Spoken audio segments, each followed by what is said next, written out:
Let's be the welcome we crave. Open hearts, arms outstretched.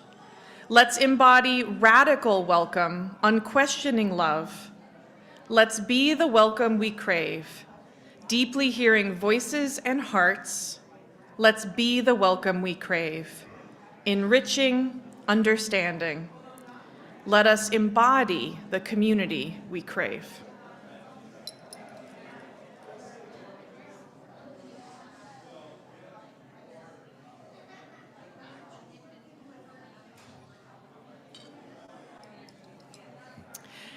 All right.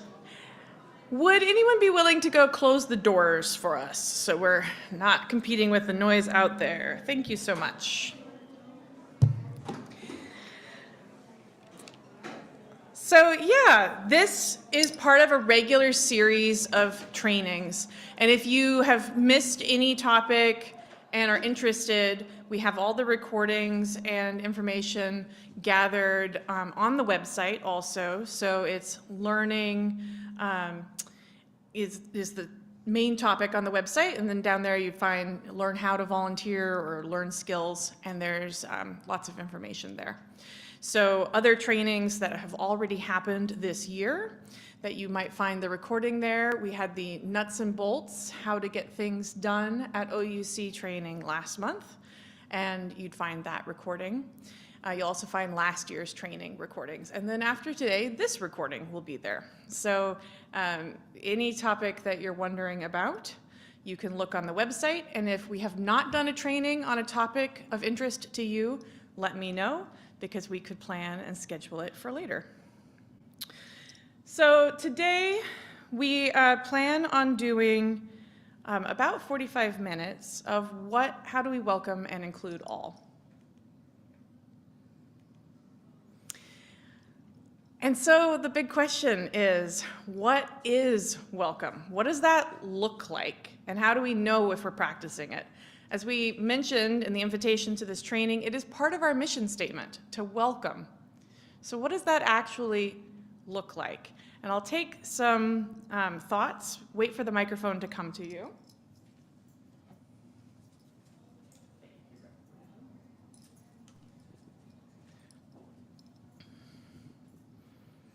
I'm Carol, and I've greeted for a number of years, and welcoming to me is a smile and a comment about something that you see about that person that you see. If it's a color you like, I love that color on you, or something that you see in that person that you can acknowledge.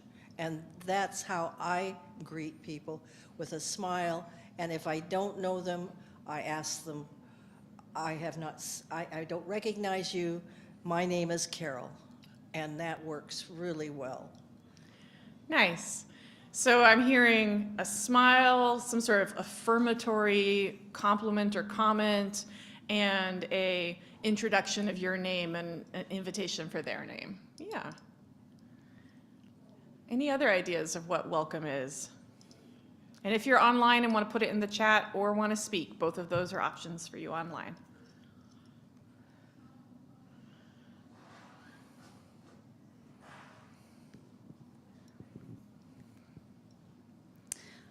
I think of a connection. We've heard about some verbal ways, and I'm just imagining like an energetic connection, maybe eye contact, making that person feel seen and in the right place. I like to find people out in the comments who look a little lost and ask them, you know, if you want coffee, I'm going to go get some. Why don't we go get some together? So an invitation, a connection. Yeah. Another idea? I think one thing that is important is to drop the story. You know, when you see someone, you instantly project all these things, and none of that is real. None of it is accurate. So. So drop the story that you might have in Yeah, your mind what- about what- that person. Yeah, whatever I'm projecting, let it go. Ah, thank you. And I see that we've got one online. Alex online says, saying nice things to people is good. I've never had so much positive feedback, and it definitely makes me feel welcome. And that people will go out of their way to help me be included in spaces. Ah, which is a great segue to my next question. What is inclusion, and is that different than welcome? Do we have any ideas of that? Would inclusion be different than welcome?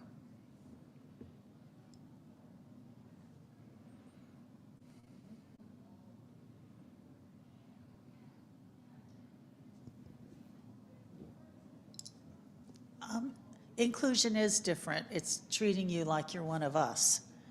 So, and we have to expand what us is so to get more people in the circle.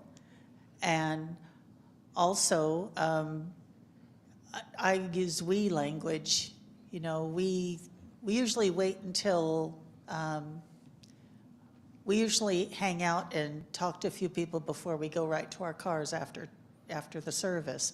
Or we're gonna help pick up some chairs. You wanna come help? So inclusion is making people part of the we, part of the us. And I see another one online. Alex again shares online, yes, you can welcome someone at first, but ignore them the rest of the time. That's true. It's true. I've got a few more words for us too, but if you have more thoughts about inclusion, keep them coming. Because here's some more. What about acceptance, access, and belonging? Where do those play in?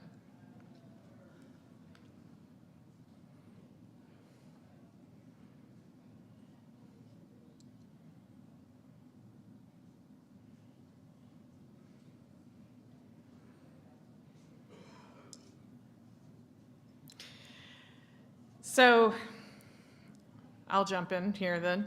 Brene Brown uses a metaphor of a table to play these apart. Accessibility, able to approach the table. Inclusion, getting a seat at the table.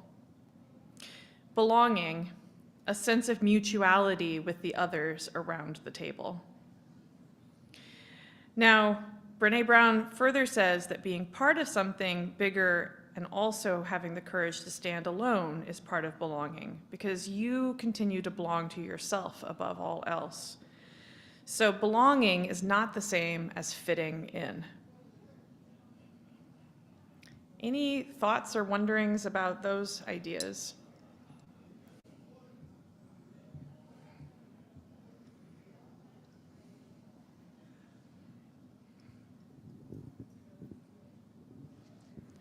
So this is Reverend Mary. Reverend Sara, as you were speaking, what occurred to me was welcome and inclusion. Welcome might be a more superficial welcome into what we are doing here. Inclusion might be we are willing to change what we're doing in order that you might feel included and belong. Yeah.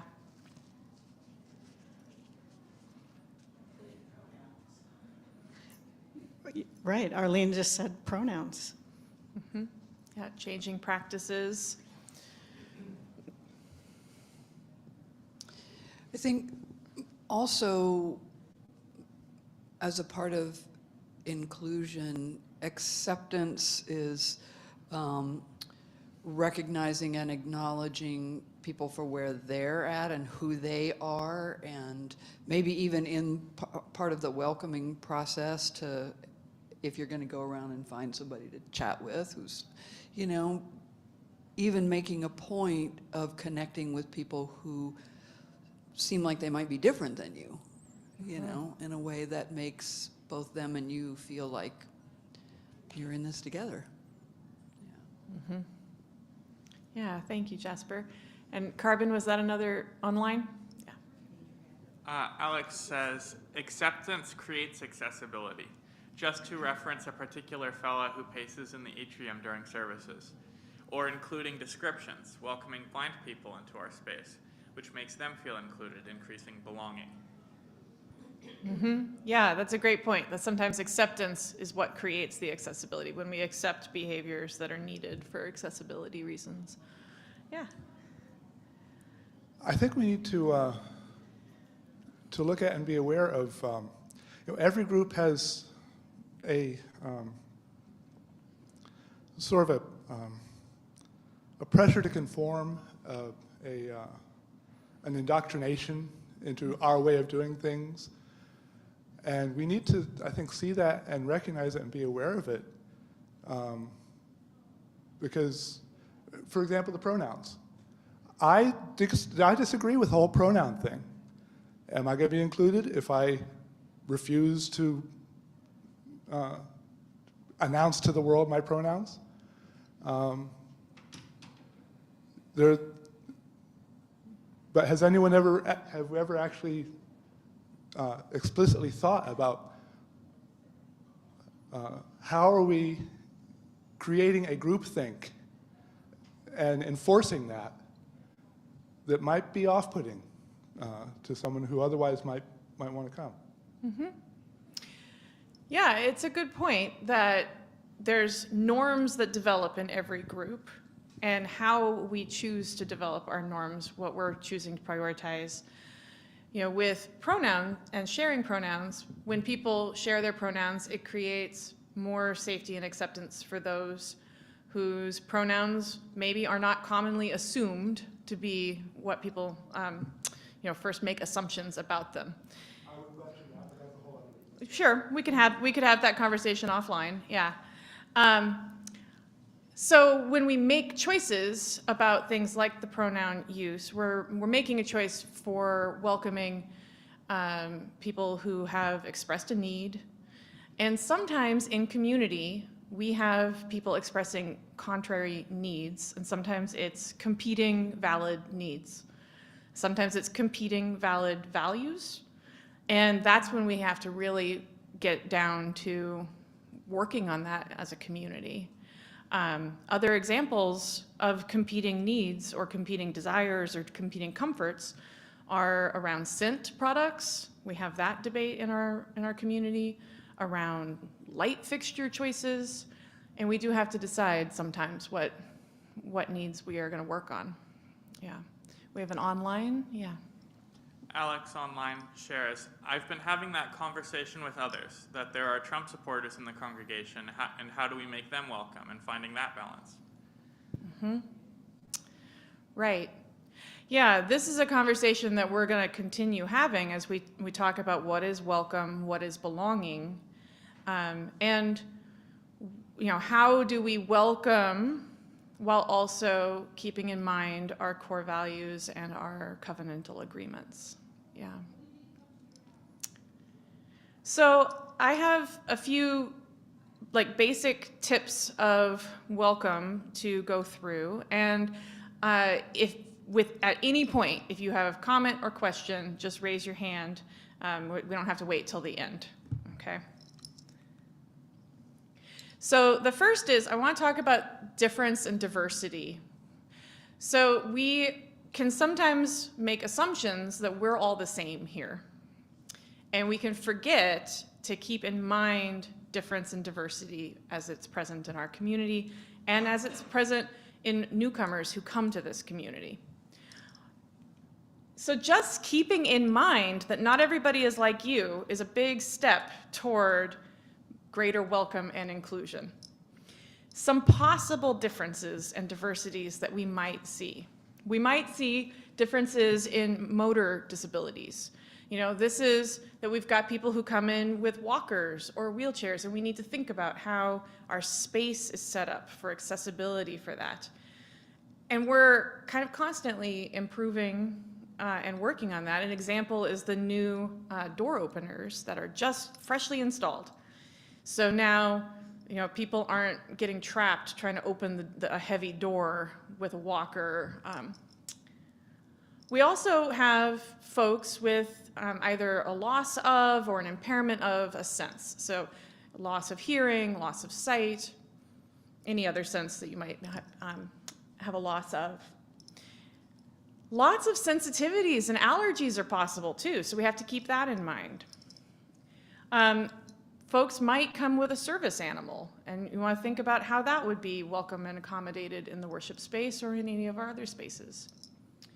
And then folks with a high sensitivity to some sort of stimuli. That's where we get into conversations about lights or noises or things like that, and whether the space is sensory friendly. There's also, of course, the whole spectrum of neurodiversity, and folks who might be on the autism spectrum or ADHD. You know, we used to have more awareness of this for our children's program, but we're increasing our awareness of it for people of all ages. Neurodiversity is not just in children, it's in all people. And then learning and intellectual disabilities, mental illness. There's some debate about neurodiversity and mental illness and the overlap zone there, but it doesn't matter. Just an awareness of the fact that this is something that people exist with. And chronic illness, of course, including the possible need for medical devices. So, you know, people may have an oxygen tank with them or something like that as well.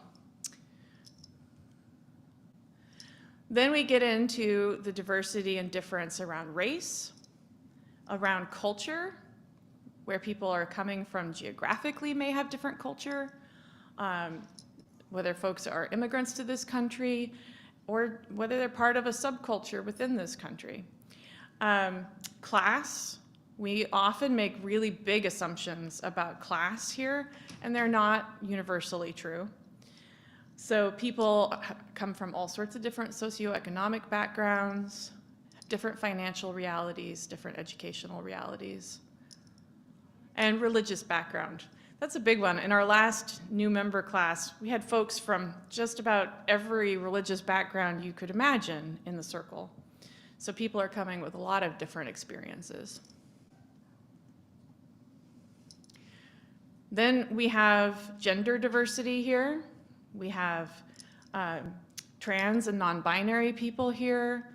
We have people who are gender fluid or gender queer, lots of different understandings of gender. Of course, age diversity and difference. And then relationship and family structure. So don't make assumptions about what people's family structures may look like. This one, of course, also is most present in our children's program, but it's present throughout the community of all ages, that people might have all sorts of different family structures, including being poly or having, you know, non-traditional relationship constellations. They also may live with a concern around domestic violence or other things because of their relationships outside of this community that may affect their needs and their needs for safety and welcome in this community.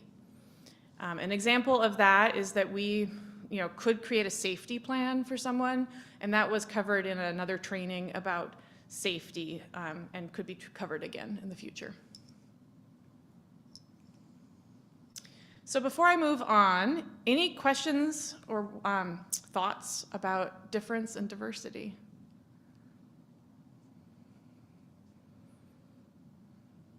Okay. So a big one for us to just be aware of is that around difference and diversity, people often experience something that we call microaggressions.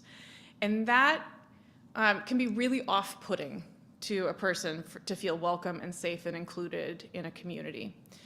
And a microaggression, the reason I've got a picture of a mosquito there, is that it's something small. It's not like a giant, it's not a giant exclusion.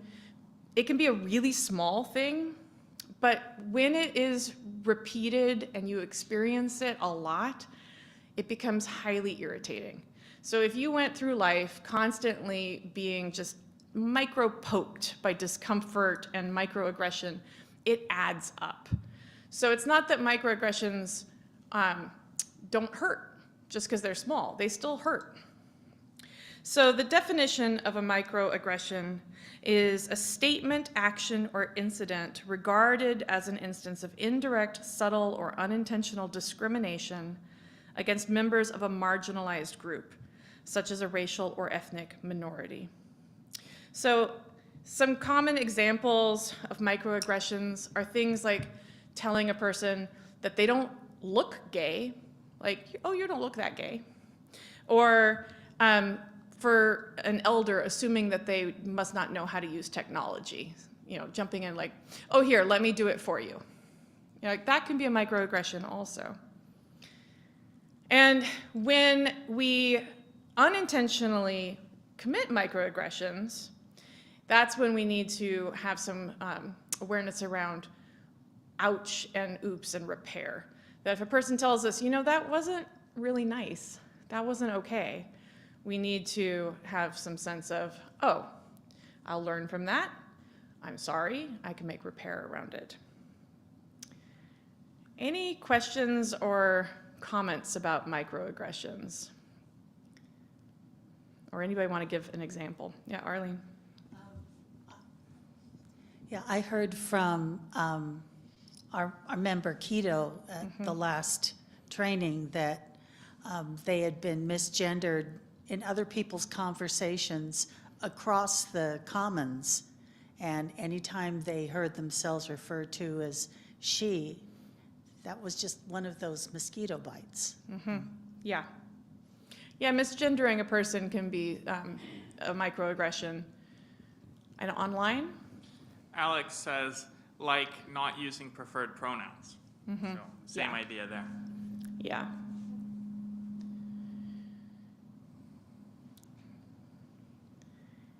All right.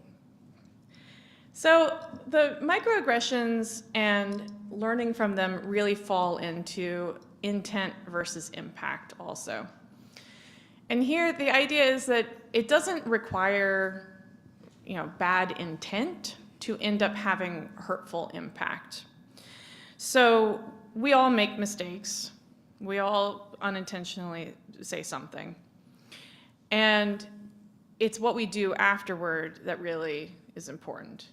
Do you make repair? Do you invalidate the other person's impact by saying, oh, I didn't intend it that way, therefore your hurt is invalid? When you say, I didn't mean it, so get over it, that is invalidating the impact that was felt by a person. Now, in UU spaces, it used to be really common to put into our covenants, assume good intentions. And some of our groups still like this language around, well, let's all assume good intentions. Let's assume that everyone in the circle means well. But what that often ends up doing is it says that because a person didn't intend to cause pain, therefore we're not going to deal with the pain. It's better for us to go ahead and acknowledge the impact and work to repair it, while also acknowledging that the person who made that impact may not have intended it. But just because I'm bad at throwing a ball and so I accidentally broke somebody's nose doesn't mean that I didn't break their nose. And this is kind of a real example. I'm really bad at throwing things. Don't play catch with me. But still, it doesn't matter what the intention was. You have to deal with the fact that you hurt somebody. Any thoughts or follow-up anybody wants to make on that?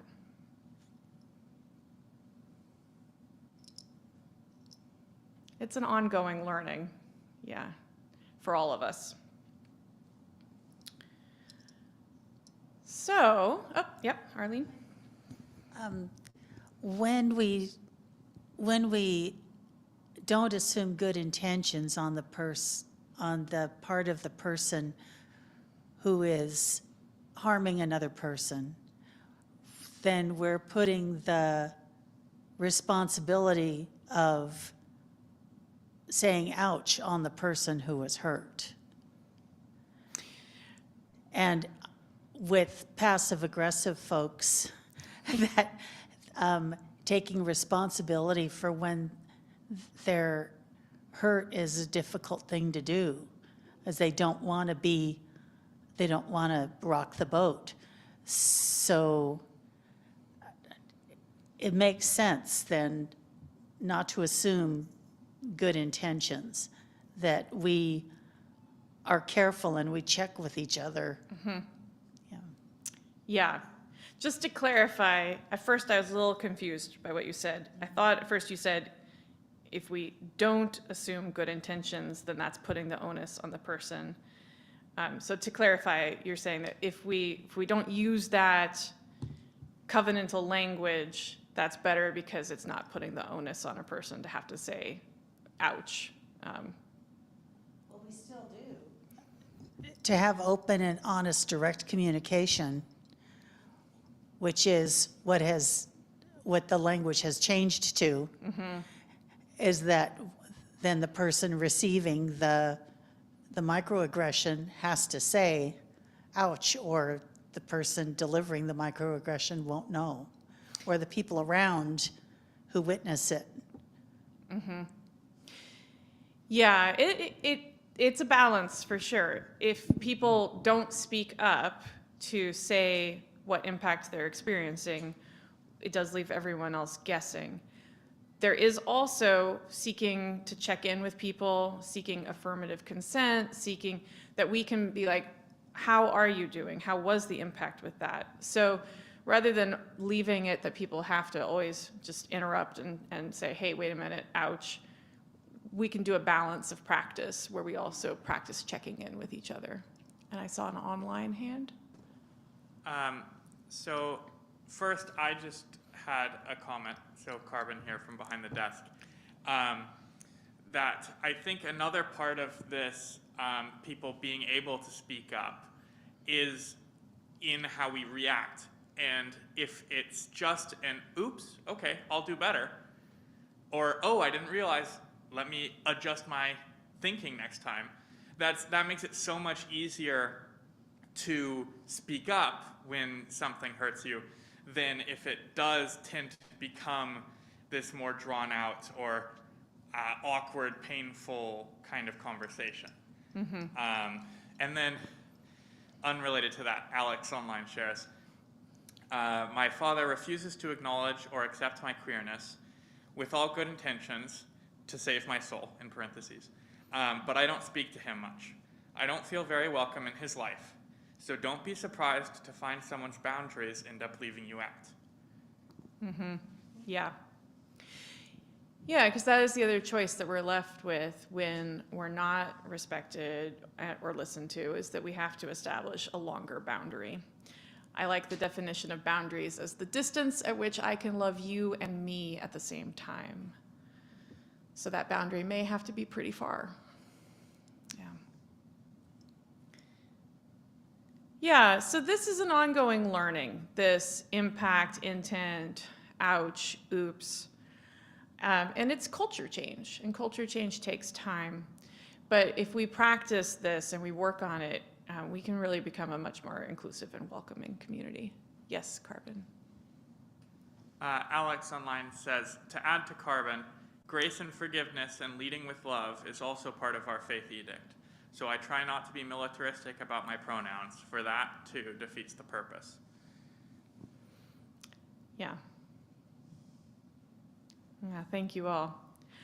So I'm going to move on to my next little bit of tips, which are about accessibility. And these are really aimed at if you're organizing an activity, but this could be a official OUC committee team activity. It could be a social activity. It could be anything within our community. So think broadly of possibilities.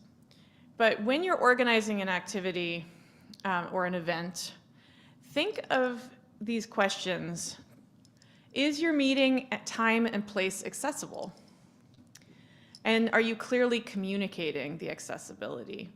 So examples of this are often off-site, are the trickiest. If you are holding an off-site event and you live on a third floor apartment, or there's 2 steps up into your house, or the only bathroom is down a step. Those are all things that make the space not fully accessible and should be communicated in the invitation. So we don't have to never hold anything in a space that isn't fully accessible, but we do need to communicate that so that people know what the accessibility is. If you're posting a volunteer job position, you know, if you're saying we need somebody for this team, we need somebody for this event, are you posting what the requirements are for that? Is it, you know, needs to be able to hug children for 2 hours straight with snotty noses? That's something that people might want to know about, right? Like, some of our immunocompromised people would say, no, I'm not going to sit here to hug children with snotty noses for 2 hours or for 5 minutes. You know, or is it needs to be able to climb a 12-foot ladder? That's another accessibility requirement. If you're serving any kind of food, it's important to be inclusive about people's dietary needs. And again, this doesn't mean that you can't ever serve pork or shellfish, but it should be labeled so people know.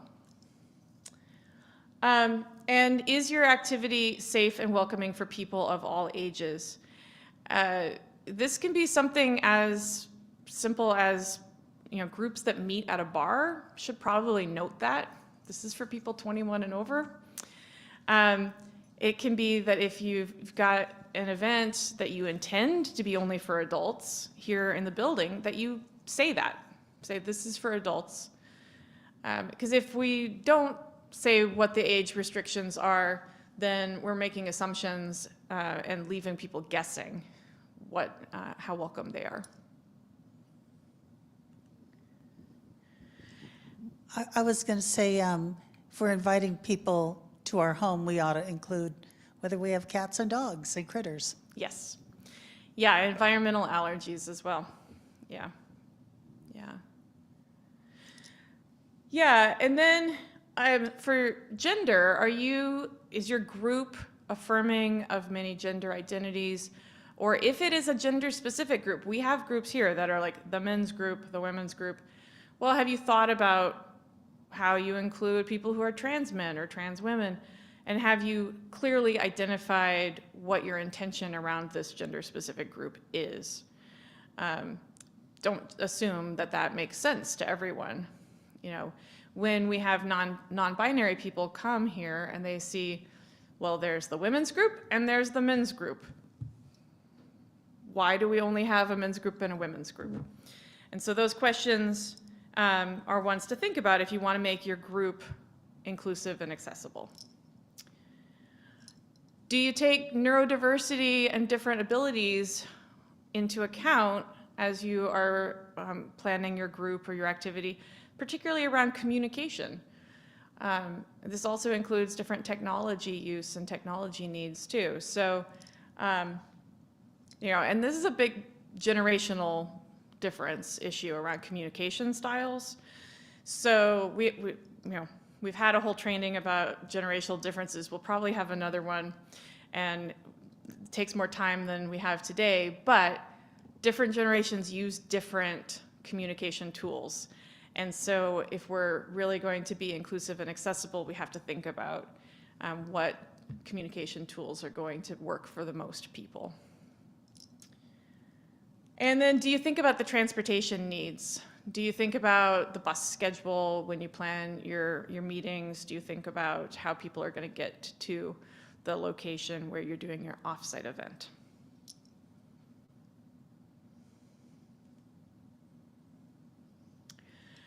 So really quick tips for engaging in more inclusion.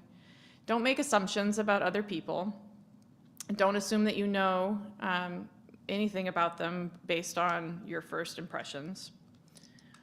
And don't be weird about other people's adaptive behaviors. So, I mean, kind of what I mean about this is like the example of the person who needs to pace in the commons that was already lifted up today. Okay, they need to pace in the commons. Just let people pace. What's that? The pacing? They need to pace in the commons. Yeah, they need to pace. I know who you're talking about. Okay, yeah. Yes. Yeah, exactly. If somebody needs to do something, just let them do it.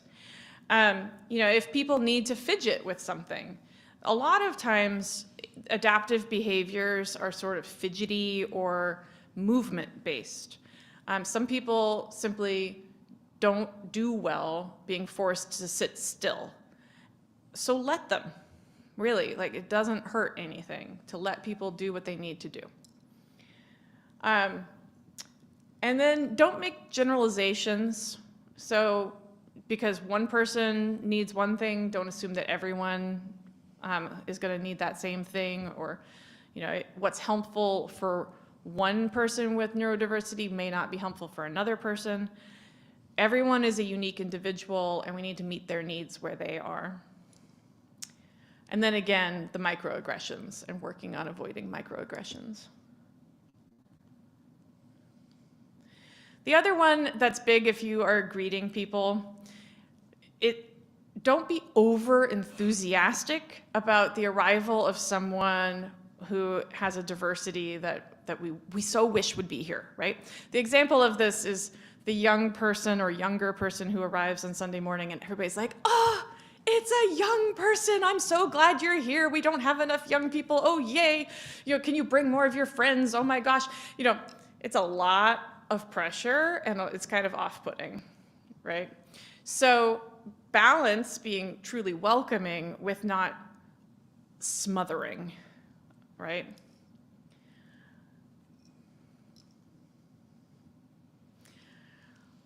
And then here's the do's. So if you're welcoming, and it doesn't matter whether you're on the greeting team or not, we're all welcoming if we're here. This is something that we all do together. So do help with accessibility needs, but ask first. So, see somebody who might need help opening the door. Can I open the door for you? Can I help you get a seat? Do help with those things, but empower the person. Don't ever grab somebody else's adaptive device and just move it for them or anything like that. Ask people what they need and help meet their needs. We do have various accessibility features here that people might not be aware of. So let people know that there are hearing assistive devices. They just need to go back to the tech desk and ask Carbon for one. You could let people know that there will be captions on the screen. You can let people know that we've got the new door openers. You can let people know where the accessible bathrooms are. Those are all great things to let people know about.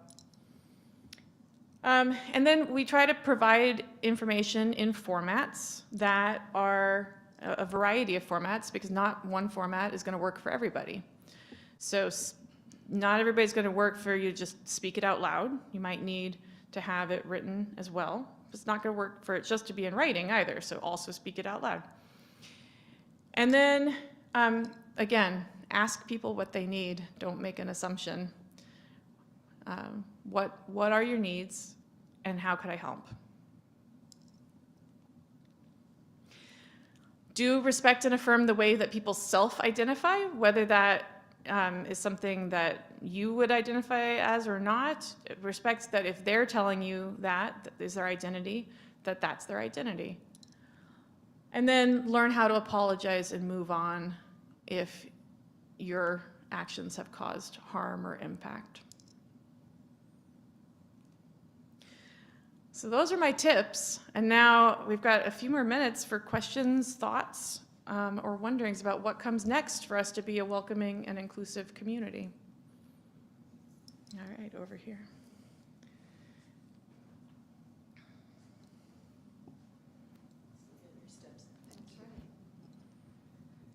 I wanted to go back first to microaggressions for a moment, because I wanted to bring up microaffirmations. Ah, yes. Yeah, and welcome often looks like microaffirmations, like the lady over here was saying. Eye contact, a positive comment, using someone's name or pronouns.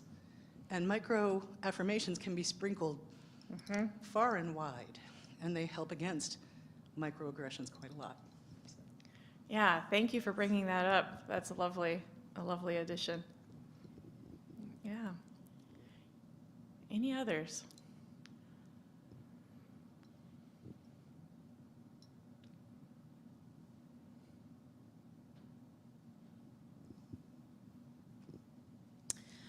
I do struggle in this area sometimes when I experience microaggressions. I always have to do some mental gymnastics to decide, how am I going to handle this? Is this something I want to address by using direct language and sharing the microaggression or the harm that's taken place, or is it something that I'm just going to move on? You know, and a lot of us have been raised to be very polite and conflict avoidant, and so it almost feels like you're creating conflict by just stating what your needs are. Yeah. And so I do that mental gymnastics a lot. And I also know that, or I've heard the saying before, church is where we come to practice being human, right? So we really practice, because maybe it's not safe in the workplace or not safe in your family of origin, but this is a place where we can try new things and try to expand our mindset on thinking, and it hopefully is a safer space than some others that we're in our culture, in our day-to-day lives. Yeah, thank you.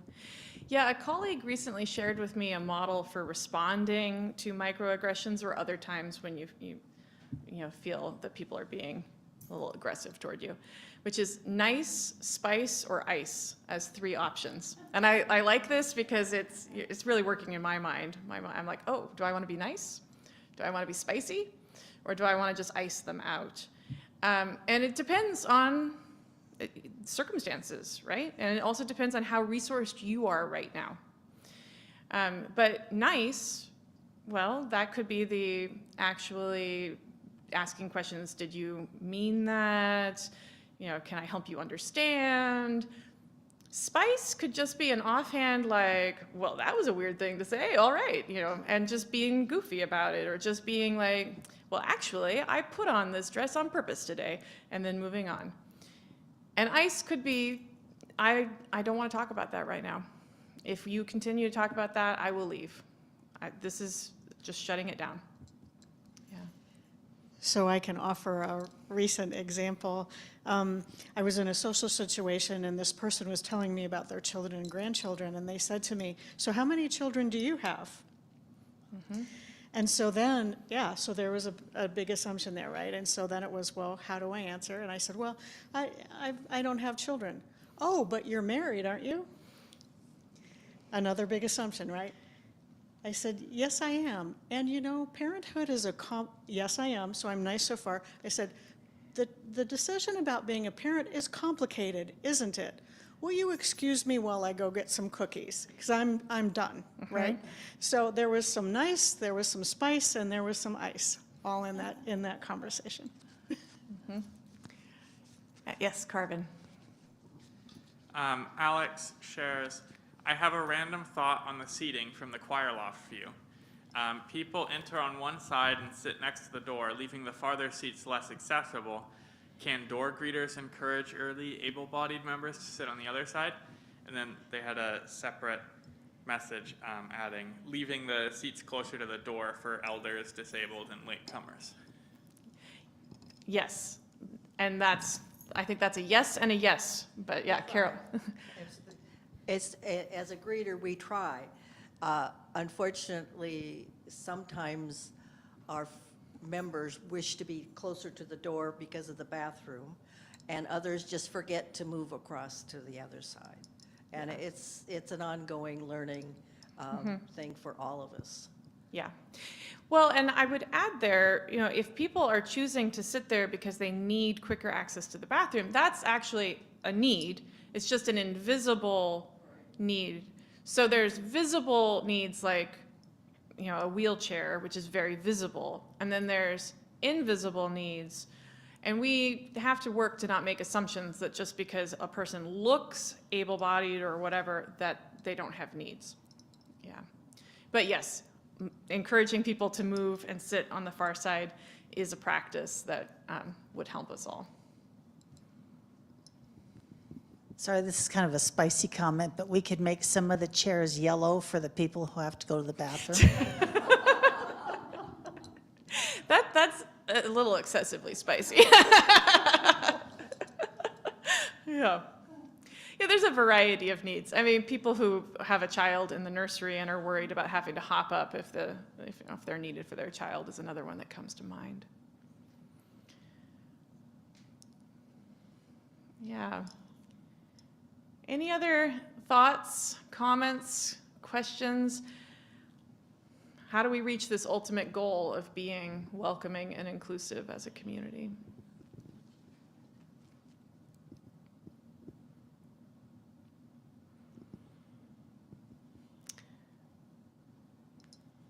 Oh, online, yes, Carbon? Not online, but just from me. I think a lot of it, for me, comes down to respect and the understanding that I don't need to understand somebody to listen to them. And if somebody tells me, hey, this is what I need, I don't have to get it. I can just do it. And getting it can be helpful if, maybe that helps you extrapolate it to further things, but it's not a necessity. Yeah. Yeah, you don't have to understand. You just have to accept and do it. Yeah. All right. Well, I want to thank you all. Oh, did you have? Nope. Okay. I want to thank you all, small but mighty, this week, and I appreciate that very much. If you have any further thoughts, or if you would like to join a greeting team, we are, with the move to 2 services, going to need more official ushers and greeters. But even if you're not an official usher and greeter, we're all part of the welcome team at OUC. So let me know if you'd like to move into that official stole-wearing part of the welcome team. And either way, thank you so much for your attention to this topic. I'm going to extinguish our chalice with the words of Reverend Dr. David Breeden. Let's be the welcome we crave.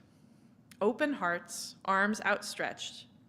Let's embody radical welcome and unquestioning love. Let's be the welcome we crave. Deeply hearing voices and hearts. Let's be the welcome we crave.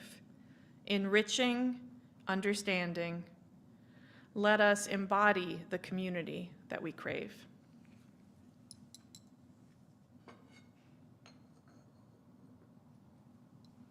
Thank you all.